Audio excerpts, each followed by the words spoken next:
नमस्कार, आप देख रहे हैं प्राइम टीवी और मैं हूं आपके साथ मुस्कान अजमानी। बुलेटिन की शुरुआत बड़ी खबर से होगी, जहां G20 समिट को लेकर राजधानी दिल्ली को दुल्हन की तरह सजा दिया गया है। भारत मंडपम दुनिया की ताकतवर हस्तियों के स्वागत के लिए तैयार है। इसी के साथ मेहमानों के आने का सिलसिला भी शुरू हो चुका है। इनमें सबसे खास मेहमान है अमेरिका के राष्ट्रपति जो बाइडेन, जो आज देर शाम अमेरिका से दिल्ली पहुंचेंगे। दिल्ली में बाइडेन के लिए सुरक्षा के जबरदस्त इंतजाम किए गए हैं। बाइडेन का ये दौरा बेहद अहम और खास होने वाला है। वो G20 सम्मेलन में तो शामिल होंगे ही, तो साथ ही प्रधानमंत्री मोदी के साथ उनकी द्विपक्षीय वार्ता भी कई मायनों में अहम होगी, जिसमें कई अहम सौदों पर भी मुहर लग सकती है। फ्रांस के राष्ट्रपति इमैनुअल मैक्रों भी G20 सम्मेलन का प्रतिनिधित्व करते हुए नजर आएंगे। देश में पहली बार एक छत के नीचे 26 सबसे बड़े देश होंगे। सुरक्षा के लिहाज से दिल्ली में 50,000 पुलिस के जवानों को तैनात किया गया है। तो वही G20 समिट की सुरक्षा में तैनात पुलिस कर्मियों के लिए खास वर्दी तैयार की गई है। इसके साथ दिल्ली में एंटी टेरर स्क्वाड भी तैनात किए जाएंगे। आपको बताते चले कि इस वक्त दिल्ली दुल्हन की तरह सजकर तैयार हो चुकी है और मेहमानों की मेहमान नवाजी के लिए भी दिल्ली को सजा दिया गया है। तो ये 4 अलग अलग तस्वीरें हैं, जहां सुरक्षा के कड़े इंतजाम से लेकर मेहमानों की मेहमान नवाजी कैसे होगी, एक तस्वीर ये दिखा रही है, और मेहमानों को कैसे शाही ट्रीटमेंट के साथ ही भारत की संस्कृति और सभ्यता से रूबरू कराया जाएगा, एक तस्वीर में उसका भी साफ तरीके से जिक्र किया जा रहा है। भारत मंडपम भी तैयार हो चुका है। सज धज कर भारत मंडपम तैयार हो चुका है, जहां दिग्गज नेता एक साथ आएंगे। बैठकों का दौर जारी रहेगा। तो वहीं अब पूरी दुनिया भर की निगाहें जो है वो भारत पर टिकी हुई हैं। तो देखिए, सुरक्षा के मद्देनजर भी दिल्ली तैयार हो चुकी है। विवेक एक बार फिर से ज्यादा जानकारी के लिए इस खबर पर इस वक्त लाइव हमारे साथ जुड़ चुके हैं। विवेक, देखिए, वसुधैव कुटुंबकम ये पुरानी परंपरा है भारत की, और G20 की अध्यक्षता भारत पहली बार कर रहा है। ऐसे में कितना गर्व का विषय है ये भारतवासियों के लिए? देखिए मुस्कान, निश्चित तौर पर बेहद ही गौरवान्वित करने वाला पल है कि G20 की अध्यक्षता इस बार भारत कर रहा है। इंडोनेशिया से उसने यह अध्यक्षता अपने पास इस साल ली है और 1 साल तक इसका अध्यक्षता करेगा। बात की जाए तो G20 का मोटो इस समय वसुधैव कुटुंबकम, यानी पूरी धरती ही अपना परिवार है। इस मोटिव से लेकर G20 का आयोजन हो रहा है। दिल्ली का प्रगति मैदान सज चुका है। साथ ही साथ भारत मंडपम भी तैयार है, जहां 7,000 साल पुरानी नटराज की मूर्ति जो अष्ट धातु से बनी है वो आकर्षण का केंद्र होगी, और तमाम ऐसी चीजें होंगी जो भारतीय संस्कृति कला को मेहमानों के सामने प्रस्तुत किया जाएगा, जिससे मेहमान जो है धरोहर, संस्कृति और भारतीय कला से रूबरू हो पाएंगे। निश्चित तौर पर ये बेहद ही गौरव का पल है भारत के लिए। वैश्विक स्तर पर भारत अपनी छवि लगातार मजबूत कर रहा है, और पिछले कुछ सालों में लगातार भारत की धाक जो है वो वैश्विक स्तर पर देखी गई है। इसमें कोई दो राय नहीं कि केंद्र की नरेंद्र मोदी सरकार इस मामले में अब तक 20 साबित हुई है। विवेक, देखिए, कूटनीति का एक बड़ा मंच है G20, जहां दिग्गज नेता एक साथ एक मंच साझा करते हुए नजर आएंगे। इस दौरान विश्व के तमाम कई ऐसे मुद्दे हैं जिस पर चर्चा होगी। ऐसे में दिल्ली में दिग्गज नेता हर एक देश का नजर आएगा। सुरक्षा के इंतजाम कैसे किए गए हैं दिल्ली में, विवेक? देखिए, अगर सुरक्षा के लिहाज से बात करें तो एक भव्य आयोजन हो रहा है। देखा जाए तो जांच एजेंसियां इसके पहले से ही अपनी तैयारियों में जुट चुकी थी। एंटी टेरर स्क्वाड भी तैयार कर दिया गया, साथ ही साथ 50,000 पुलिस बलों की तैनाती कर दी गई है। ऐसे में बात की जाए तो AI कैमरों से बाकायदा ये निगरानी की जाएगी। विदेशी मेहमानों के लिए खास तरह की सुरक्षा व्यवस्था दी गई है। CRPF से तमाम ऐसे कई जवान हैं, पुलिस बल CRPF के, जो वहाँ पे तैनात किए गए हैं। और विशेष तौर पर जो डेलीगेशन आ रहा है G20 ग्रुप का, जो मेहमान आ रहे हैं, जिसमें 19 देश और 1 यूरोपियन यूनियन शामिल है, इनके लिए विशेष व्यवस्थाएं भी की गई हैं। चप्पे चप्पे पे पहरा लगा हुआ है ताकि बिना अनुमति के कोई भी परिंदा पर ना मार पाए। ऐसे भव्य आज आयोजनों में सुरक्षा के विशेष इंतजाम होते हैं, और दिल्ली सरकार से लेके तमाम जो जांच एजेंसियां हैं, भारत सरकार है, इन सब चीज़ों पे अपनी पैनी नज़र ये एजेंसियां बनाए हुए हैं, ताकि किसी प्रकार की दिक्कत का सामना किसी को भी ना करना पड़े। ठीक है, देखिए विवेक, यानी कि दिल्ली पूरी तरीके से तैयार हो चुकी है। लेकिन विवेक, अगर हालिया में हम कई चीजों पर नजर डालें तो कहीं ना कहीं भारत की ताकत का अंदाजा पूरा विश्व लगा चुका है। ब्रिक्स सम्मेलन में प्रधानमंत्री नरेंद्र मोदी दिखाई दिए थे। इस दौरान भी तमाम कई दिग्गज नेता ब्रिक्स सम्मेलन में शिरकत करते हुए नजर आए थे। आज सुबह प्रधानमंत्री नरेंद्र मोदी ने तकरीबन आसियान सम्मेलन में 5 मिनट का भाषण दिया, जिसमें वसुधैव कुटुंबकम का जिक्र किया। तो अब खुद भारत देश G20 की अध्यक्षता कर रहा है। क्या संदेश जाता है इन सभी तस्वीरों पर अगर हम नजर डालें तो विवेक, दुनिया भर में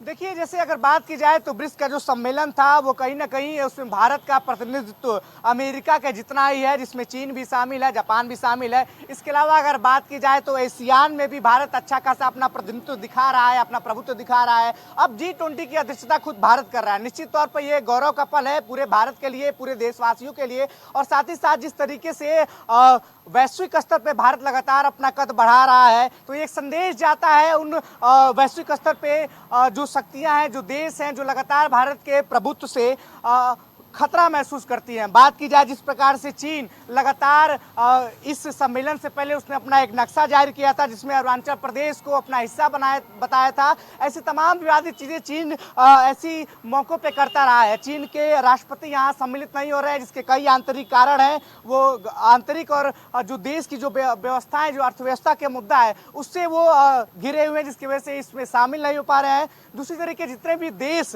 इसमें सम्मिलित हो रहे हैं वो भारत के प्रभुत्व को और बढ़ती हुई लोकप्रियता को, वैश्विक स्तर पर बढ़ते हुए कद को बेहद अच्छे तरीके से जानते हैं और समझाते हैं। रसिया यूक्रेन युद्ध के समय भारत ने किस तरीके से न्यूट्रल रह के यूएन को भी जवाब दिया और अपने देशवासियों को सुरक्षित यहाँ पे लेकिन लेकर आया, देखिए ये विवेक, दुनिया ने देखा है। तो भारत रूस का की लगातार तरफ से बढ़ रहा व्लादिमीर है। पुतिन नहीं आ रहे थे तो उन्होंने खुद प्रधानमंत्री नरेंद्र मोदी को फोन करके इस बारे में जानकारी दी।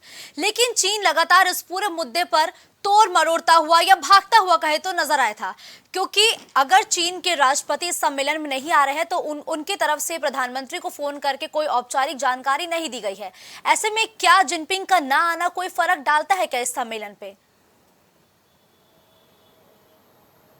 देखिए, बात की जाए शी जिनपिंग इस सम्मेलन में भाग नहीं ले पा रहे हैं, इसके पीछे उनके देश के आंतरिक कारण है। बात की जाए तो इस साल वो सिर्फ 6 दिन देश के बाहर रहे थे और जिस तरीके से अर्थव्यवस्था चीन की थोड़ी सी डाउन हुई है और जो पार्टी में जो और अंदरूनी कलह है, बात की जाए जिस प्रकार से लगातार सामने चीजें आ रही थी चीनी मीडिया के द्वारा, उनको कंट्रोल करने के लिए शी जिनपिंग अपने देश में ही है। बात की जाए तो जिस तरीके से चीन ने अपने प्रधानमंत्री को डेलीगेशन का प्रतिनिधित्व भेजा है और शी जिनपिंग की तरफ से एक बयान भी आया था कि वो भारत जिस तरीके से G20 का अध्यक्षता कर रहा है, चीन इस बात से आश्वस्त है कि ये सम्मेलन एक अच्छे स्तर पे जाएगा। चीन ने हमेशा से ही भारत की अध्यक्षता का स्वागत किया है, ऐसा एक बयान चीनी मीडिया की तरफ से जारी किया गया था और शी जिनपिंग के ना आने का कारण भी स्पष्ट किया गया है। साथ ही साथ पुतिन अभी इस सम्मेलन में हिस्सा नहीं ले रहे हैं, इसकी वजह भी कुछ और है। रूस यूक्रेन युद्ध के बाद जिस प्रकार से अंतर्राष्ट्रीय न्यायालय ने उनको अपराधी घोषित किया है, ये वजह है कि पुतिन भी इस सम्मेलन में भाग नहीं ले रहे हैं। लेकिन बिल्कुल ठीक है, धन्यवाद विवेक इस खबर पर हमारे साथ जुड़ते हुए तमाम जानकारी हमारे दर्शकों तक पहुंचाने के लिए।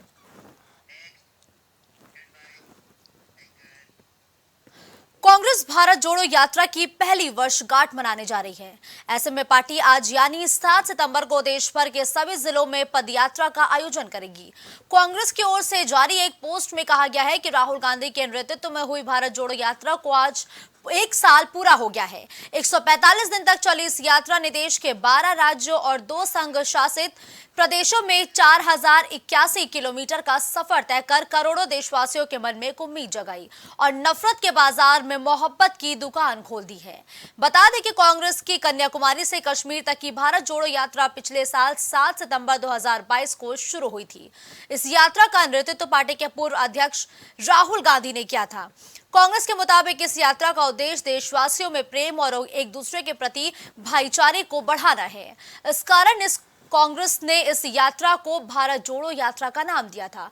तो उसी भारत जोड़ो यात्रा को अब 1 साल पूरा हो चुका है और अब भारत जोड़ो यात्रा के दूसरे फेज की भी शुरुआत जल्दी ही हो जाएगी। सुहानी एक बार फिर से इस खबर पर लाइव हमारे साथ तमाम अपडेट के लिए जुड़ चुके हैं। सुहानी, देखिए, राहुल गांधी की भारत जोड़ो यात्रा का 1 साल पूरा हो चुका है। इस 1 साल में राहुल गांधी की राजनीति में क्या कुछ बदला है? राहुल गांधी की लोकप्रियता कैसे बढ़ी है? सुहानी, देखिए मुस्कान, बात की जाए पहले भारत जोड़ो यात्रा की, तो आज ही के दिन जो भारत जोड़ो यात्रा शुरू किया गया 7 सितंबर को, और ये यात्रा 145 दिन चला था, कन्याकुमारी से लेकर जम्मू कश्मीर तक, और इसी साल जनवरी के 20 तारीख को इसका समापन भी हुआ था। लेकिन बात की जाए भारत जोड़ो यात्रा से, तो कहा जा रहा है कि जब से भारत जोड़ो यात्रा का जो जिस तरह से आगाज हुआ, कांग्रेस के जिस तरह से थम गई थी कांग्रेस पार्टी, कहीं ना कहीं इसमें एक जान सी आ गई, और भारत जोड़ो यात्रा से तमाम ऐसे बात की जाए तो राहुल गांधी के छवि पे भी बहुत बड़ा प्रभाव पड़ा, और कहीं ना कहीं उनकी जो छवि थी कि वो काम नहीं कर पाते हैं, ना कांग्रेस पार्टी को आगे बढ़ाए, तो उससे भी कहीं ना कहीं बदलाव हुआ। वही बता दें, भारत जोड़ो यात्रा से राहुल गांधी के जो समर्थक थे वो तो सहमत हुए, साथ ही कई ऐसे विपक्ष जो या उनके जो विरोधी थे वो भी कहीं ना कहीं उनको आकर्षित करने में राहुल गांधी कामयाब हुए। बता दें कि भारत जोड़ो यात्रा में जो राहुल गांधी है वो राहुल गांधी ने तमाम जैसे नुक्कड़ जो है 100 नुक्कड़ पार्टियाँ ऐसे जो है सबमिट किए, साथ ही वो 30 से 35 जो है प्रेस कॉन्फ्रेंस उसमें साझा किए, तो कई ऐसे जो है कार्यक्रम भी उसमें साझा किए थे भारत जोड़ो यात्रा में। आपको बता दें, भारत जोड़ो यात्रा से कई ऐसे जो बारीकियां हैं वो भी आज कांग्रेस पार्टी अपने ट्विटर हैंडल से आज ट्वीट करके बताया। तो ऐसे बताया जा रहा है भारत जोड़ो यात्रा से कांग्रेस पार्टी में कहीं ना कहीं एक बढ़ावा ही मिला है, चाहे तमाम देश प्रदेश जो है भारत जोड़ो यात्रा में आप बखूबी देखिए किस तरह से जो लोग हैं वो कहीं ना कहीं जो छोटी जाति से लेकर कई तमाम गरीब से लेकर बड़े जो है वो भारत जोड़ो यात्रा में शामिल हुए। बता दें कि कई बड़े नेता भी उसमें शिरकत किए, बॉलीवुड के कई सेलिब्रिटीज भी उसमें शिरकत किए हैं, ये क्रिकेटर भी सुने। तो कहीं ना कहीं ये कहा जा रहा है कि भारत जोड़ो यात्रा से एक नई दिशा जो है कांग्रेस को मिली, और कहीं ना कहीं एक कांग्रेस के एक आगे ठीक है। देखिए सुहानी, पहले फेज की भारत जोड़ो यात्रा तकरीबन 145 दिन चली, अब दूसरे फेज की भारत जोड़ो यात्रा कब से शुरू होगी और क्या कुछ खास इस दूसरे फेज में देखने को मिलेगा? सुहानी, देखिए मुस्कान, आज जो भारत जोड़ो यात्रा का 1 साल पूरा हुआ है, और आज जो है बता दें कि सभी जिले स्तर पर भारत जोड़ो यात्रा जो कार्यकर्ता है और बीजेपी के जो कांग्रेस के कई नेता हैं वो आज जो है भारत जोड़ो यात्रा निकाल रहे हैं, जिला स्तर पर निकाला जा रहा है। वो ये बता दें कि फिर से जो है कांग्रेस के जो राहुल गांधी साहब, उनका कहना है कि फिर से 2.0 है वो फिर से भारत जोड़ो यात्रा निकलेगा, और कहीं ना कहीं ये लोकसभा चुनाव पर भारत जोड़ो यात्रा का काफ़ी असर पड़ रहा है, क्योंकि साफ तौर पर बताया जा रहा है कि भारत जोड़ो यात्रा से तमाम ऐसे जो राहुल गांधी ने स्लोगन भी दिया था, कहा था कि नफरत के बाजार में मोहब्बत की दुकान खोलने आया हूं, तो कई ऐसे स्लोगन भी बहुत ज़्यादा से कहा जा रहा है। और वही आपको बता दें, कई ऐसी चीज़ें जो है वो राहुल गांधी के भारत जोड़ो यात्रा से कांग्रेस पार्टी में बदलाव भी हुआ है। अब बखूबी देखिए तो फिर से जो 2.0 भारत जोड़ो यात्रा निकलेगा, अब वो पूरब से पश्चिम की तरफ निकलेगा। पिछली बार आपने खूब बखूबी देखा कि कन्याकुमारी से जम्मू कश्मीर तक निकला था, अब इस बार जो भारत जोड़ो यात्रा निकलेगा उस राज्यों में निकलेगा जहां पे पिछले बार भारत जोड़ो यात्रा नहीं पहुंच पाया था। कहीं ना कहीं कहा जाए कि आपने बखूबी देखा किस तरह से जो है उत्तर प्रदेश में नहीं पहुंच पाई थी भारत जोड़ो यात्रा, तो इसमें विपक्ष जो है वो सवालात भी खड़ा किए थे, वहीं अमेठी तक भी नहीं पहुंचे थे। कहा जा रहा था कि आखिर क्या राहुल गांधी अपने जो उनका वोट बैंक है, या ये कहें कि जो उनका गढ़ माना जाता है, क्या वहाँ भारत जोड़ो यात्रा नहीं निकाल पाए, क्यों आखिर उत्तर प्रदेश में नहीं पहुँच पाएंगे। तो कहीं ना कहीं ये बात जो है विपक्ष खड़ा भी उस टाइम की थी। तो अब इसको लेकर राहुल गांधी का साफ तौर पर यह कहना है कि अब 2.0 जो भारत जोड़ो यात्रा शुरू होगा अब उन क्षेत्रों में जाएगा जहां पे पिछले बार नहीं पहुंच पाया था। तो कहीं ना बिल्कुल ठीक है, धन्यवाद सुहानी इस खबर पर हमारे साथ जुड़ते हुए तमाम जानकारी हमारे दर्शकों तक पहुंचाने के लिए।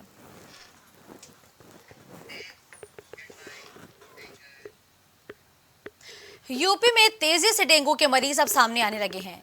ग्रेटर नोएडा में 200 से ज्यादा डेंगू के मरीज मिले, तो वहीं राजधानी लखनऊ में भी डेंगू के अब नए मामले हर एक दिन सामने आ रहे हैं। वह इसको लेकर समाजवादी पार्टी के राष्ट्रीय अध्यक्ष अखिलेश यादव यूपी की स्वास्थ्य सेवाओं पर बीजेपी को आड़े हाथों लेते हुए नजर आए। उन्होंने कहा कि अस्पतालों में मरीजों की भीड़ लगातार बढ़ती जा रही है, डेंगू का प्रकोप भी बढ़ रहा है। बीजेपी सरकार के दावों पर सवाल उठाते हुए उन्होंने कहा कि अस्पताल में न डॉक्टर है और न ही दवाएं हैं, मरीजों का कोई भी हालचाल लेने वाला नहीं है।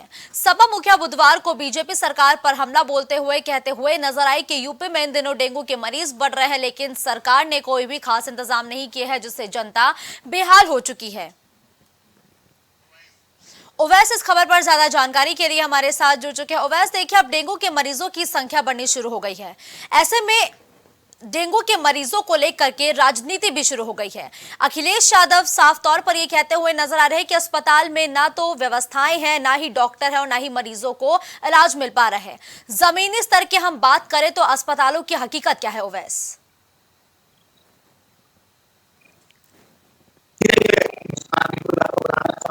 बढ़ता प्रकोप है उसको लेकर तमाम तरीके से जो है वो इंतजाम तो किए जा रहे हैं। कहीं ना कहीं देखा जाए तो जो विपक्ष है उसने भी अब हमला इस मुद्दे पर बोलना शुरू कर दिया है।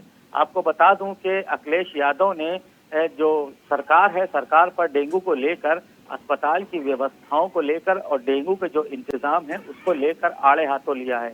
तो कहीं ना कहीं देखा जाए तो ये पक्ष विपक्ष एक दूसरे पर आरोप प्रत्यारोप लगा रहे हैं कि डेंगू को इस समय, डेंगू की जो स्थिति है, डेंगू के जो मामले हैं और जो बढ़ते प्रकोप हैं, ग्रेटर नोएडा से लेकर लखनऊ के अंदर जो डेंगू के मामले बढ़ रहे हैं, उनको लेकर जो अखिलेश यादव हैं, अखिलेश यादव ने तमाम तरीके के सरकार पर आरोप लगाए हैं। बुधवार को एक बयान आया था अखिलेश यादव को, उन्हीं ने कहा था कि सरकार की जो व्यवस्थाएं हैं, स्वास्थ्य व्यवस्थाएं, उन पे सवाल उठाए थे कि डेंगू के जो मामले बढ़ रहे हैं, इसको लेकर अखिलेश यादव ने कहा है कि सरकार जो है वो सरकार की जो स्वास्थ्य व्यवस्थाएं हैं वो फेल होती जा रही हैं। जी मुस्कान। लेकिन देखिए ओवैस, इस पर सत्ता पक्ष तो यही कहता हुआ नजर आ रहा है कि डेंगू से निपटने के लिए सारी तैयारियां पूरी कर ली गई हैं, अस्पतालों में दवाएं भी मौजूद है, डॉक्टर्स भी मौजूद है। तो अखिलेश यादव के इन आरोपों में कितनी सच्चाई नजर आती है ओवैस?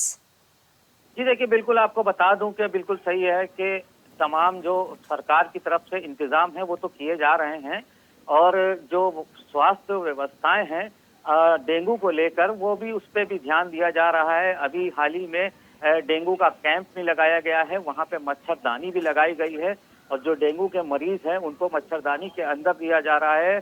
और जो फॉगिंग है, फॉगिंग को लेकर, डेंगू जो इस समय बढ़ रहा है उसकी जो फॉगिंग है, फॉगिंग को लेकर भी ध्यान दिया जा रहा है।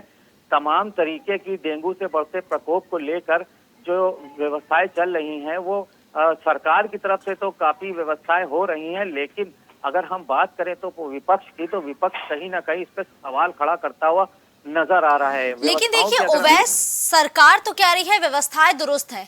चलिए हम मान लेते हैं कि अस्पताल में डॉक्टर्स मौजूद है, दवाएं मौजूद है, लेकिन अगर प्रदेश की राजधानी का अगर हम हाल देखें, सड़कों का हाल देखें, कूड़े का अंबार देखें, तो नगर निगम की लापरवाहियों पर नकेल कौन कसेगा? बिल्कुल बिल्कुल सही सवाल आपका। नगर निगम की, देखिए नगर निगम की जो लापरवाही है वो चरम सीमा पर है।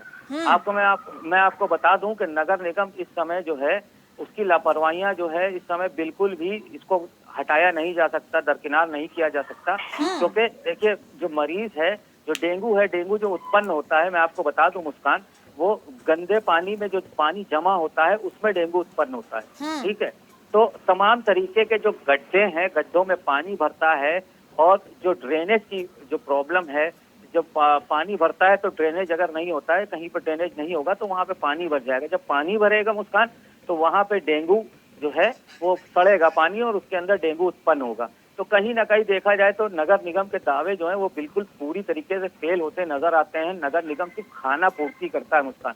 कहीं ना कहीं देखा जाए तो नगर निगम कहीं पे साफ सफाई करवा देता है, लेकिन तमाम शहर के ऐसे एरिया हैं जहां पर नगर निगम की नजर ही नहीं पहुंच पाती। लेकिन देखिए ओवैस, अगर ऐसे में डेंगू का खतरा लगातार बढ़ रहा है तो हर एक विभाग को अलर्ट रहना पड़ेगा। अगर नगर निगम की लापरवाहियां लगातार बाहर आ रही है, अगर अखिलेश यादव सरकार पर सवालिया निशान खड़ा कर रहे हैं, तो नगर निगम की लापरवाहियों का जवाब कौन मांगेगा? जी बिल्कुल बिल्कुल सही बात है कि नगर निगम की लापरवाहियों का जवाब जो है वो विपक्ष तो मांगेगा ही, लेकिन इस बात को नगर आयुक्त को भी समझना चाहिए, और तमाम जो इनके मंत्री हैं सरकार की तरफ से, उनको भी इस बात को समझना चाहिए कि जो नगर निगम के अधिकारी हैं और जो लोग हैं, नगर निगम के जो कर्मचारी हैं, वो किस तरीके से जनता को जो है वो फायदा पहुंचा रहे हैं, या उनको ना फायदा पहुंच के उस बात से उनको जनता को नुकसान पहुंच रहा है। तो इस यही एक कारण है मुस्कान, तो जिसकी वजह से विपक्ष जो है वो हमलावर है। आपको बता दें कि नगर निगम तमाम तरीके से, अगर आप देखा जाए तो तमाम तरीके से जो कूड़ा का ढेर है, अक्सर सड़कों के बाहर खुले में कूड़ा पड़ा होता है, अगल बगल स्कूल होते हैं, तमाम तरीके के मकान होते हैं, तमाम तरीके के घर होते हैं, कूड़ा गंदा है, सड़ता है, तमाम मच्छर आते हैं, तमाम बीमारियां पहुंचती हैं। डेंगू क्या, डेंगू के अलावा भी गंदगी से और भी तमाम तरीके की जो बीमारियां हैं वो गंदगी से पहुंचती। तो ठीक है, देखिए ओवैस, डेंगू के मरीजों की संख्या लगातार बढ़ती जा रही है। अगर बीते 24 घंटे की बात करें तो कितने और नए मरीज डेंगू के सामने आ चुके हैं? जी बिल्कुल मुस्कान, देखिए आपको बता दें कि लगातार जो मरीज के, जो डेंगू के मरीज हैं, उनकी संख्या बढ़ती जा रही है, और ये आंकड़े शाम होते ही सीएमओ ऑफिस से नए नए आंकड़े चालू हो जाते हैं। और इस समय जो लखनऊ और ग्रेटर नोएडा और तमाम जो आसपास के शहर हैं, इनको लेकर जो ग्रामीण क्षेत्र हैं उनको लेकर वहाँ पे भी जो है डेंगू का प्रकोप बढ़ता चला जा रहा है और वो तमाम तरीके की वहाँ पे व्यवस्थाएं तो की जा रही हैं डेंगू को रोकने के लिए, लेकिन कहीं ना कहीं देखा जाए तो इसमें जो है साफ सफाई का बहुत ध्यान देने की आवश्यकता है, क्योंकि जहाँ पे गंदगी होगी वहाँ पे बीमारियां जरूर होंगी। अगर गंदगी नहीं दूर होगी तो बीमारियां बढ़ती जाएंगी। इन बीमारियों को रोकने के लिए तमाम तरीके के जो डेंगू के जो अभियान चलाए जा रहे हैं डेंगू से रिलेटेड, तो इन बीमारियों को रोकने के लिए विभाग, चाहे स्वास्थ्य हो, चाहे नगर निगम हो, चाहे जो और भी विभाग हो, उन सबको इस बात पे ध्यान देना पड़ेगा कि कैसे इस बीमारी को रोका जाए, ताकि बिल्कुल ठीक है। धन्यवाद ओवैस इस खबर पर हमारे साथ जुड़ते हुए तमाम अपडेट हमारे दर्शकों तक पहुंचाने के लिए।